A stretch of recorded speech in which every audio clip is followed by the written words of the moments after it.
അതെ, എനിക്ക് വിശന്നിട്ട് വയ്യ. സമയം 1 മണിയാവാനായി. ഇന്ന് ഇവിടെ ഒന്നും ഉണ്ടാക്കിയിട്ടില്ലേ? 1 മണിയായോ? ഞാനൊന്നും ഉണ്ടാക്കിയിട്ടില്ല. മോളെ, നിനക്ക് വല്ലതും ഉണ്ടാക്കാൻ വയ്ക്കുവോ? അയ്യോ, ഞാൻ ഒരു കാര്യം നോക്കിക്കൊണ്ടിരിക്കുക.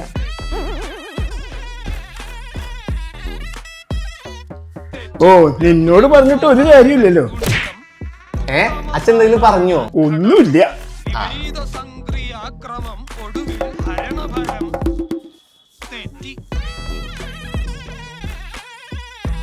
ഇത് തോണ്ടിയിരുന്നോളൂ, വിശപ്പൊന്നും ഉണ്ടാവില്ല.